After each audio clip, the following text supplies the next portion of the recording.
Assalamualaikum warahmatullahi wabarakatuh. Perkenalkan, nama saya Eksan Saputra, program studi ekonomi syariah, kuliah di kampus Sekolah Tinggi Ekonomi dan Bisnis Islam. Baiklah, di sini ya teman-teman, saya akan menjelaskan tentang etika berbisnis ya teman. Yang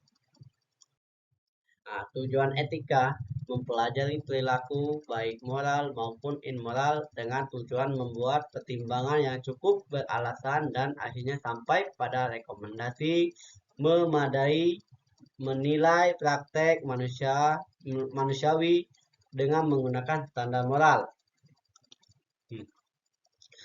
Memberikan pandangan tentang bagaimana bertindak secara moral maupun situasi tertentu atau memberi nasihat untuk perbaikan suatu proses dan upaya untuk mengetahui hal-hal yang benar dan yang salah agar dapat melakukan hal yang benar berkenaan dengan produk, pelayanan, perusahaan dengan pihak yang berkepentingan dengan tuntutan perusahaan ya teman-teman.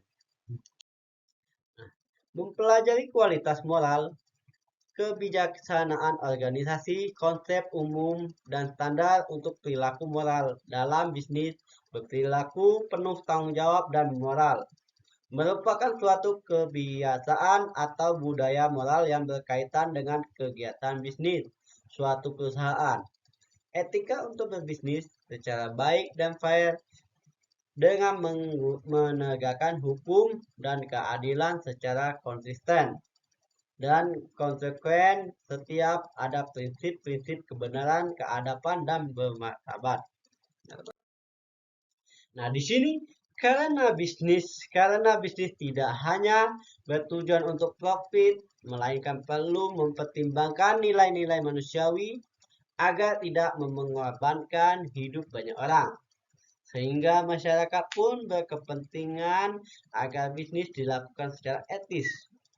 Bisnis dilakukan di antara manusia yang satu dengan manusia lain, berarti saling bergantungan ya teman-teman. Sehingga membutuhkan etika sebagai pedoman dan orientasi bagi pengambilan keputusan kegiatan dan tindakan manusia dalam berhubungan bisnis satu dengan yang lainnya. Bisnis saat ini dilakukan dalam persaingan yang sangat ketat, maka dalam persaingan bisnis tersebut, orang yang bersaing dengan tepat memperhatikan norma-norma etis pada iklim yang semakin profesional justru akan menang ya teman-teman. Nah, di sini ada teori etika ya teman-teman. Teori utilitarianisme adalah teori yang memandang suatu perbuatan adalah baik jika membawa manfaat, tapi manfaat harus menyangkut bukan saja satu atau dua orang, melainkan masyarakat keseluruhan ya teman-teman. Teori deontologi, teori etika yang menilai suatu tindakan berdasarkan kewajiban dan prinsip moral, bukan berdasarkan konsekuensinya.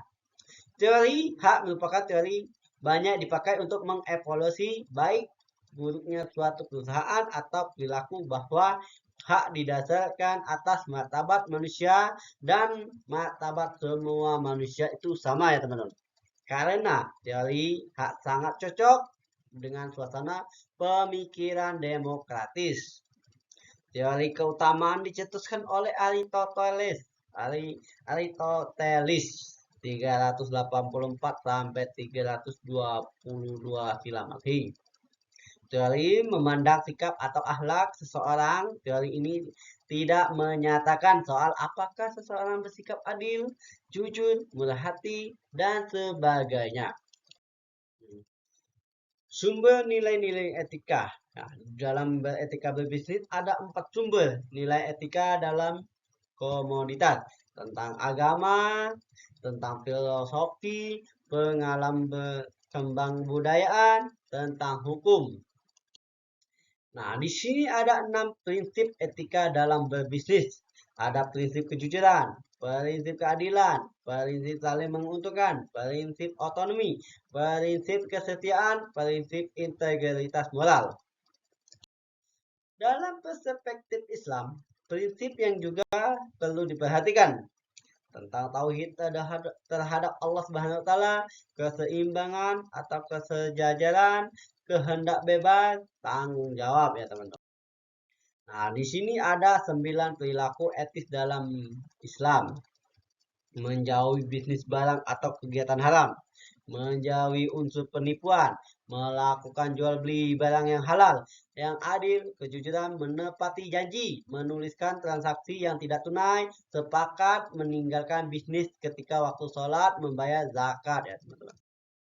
Nah, di sini ada tentang perilaku tidak etis dalam Islam, mengambil riba, menipu, mengambil harta orang lain tanpa hak, curang, menimbun dagangan, memonopoli, berkhianat, bersumpah palsu, menyaingi penjualan dan penawaran, spekulasi, berperilaku bisnis halal.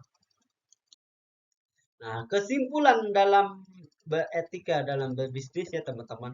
Etika dalam berbisnis diperlukan sebagai kontrol akan kebijakan demi kepentingan perusahaan itu sendiri. Bisnis dalam perspektif Islam tidak sekedar mencari keuntungan semata, namun juga mempertimbangkan dampak positif terhadap pihak yang terkait dengan perusahaan tersebut. Sebagai pelaku bisnis, kita tidak saja mempelajari keterampilan berbisnis, namun juga perlu memahami etika bisnis, sehingga bisnis yang dijalankan selain mendapatkan keuntungan juga bermanfaat bagi sekitar, mengundang keberkahan Allah Subhanahu wa taala. Mungkin dari itu penyampaian saya tentang etika dalam bisnis.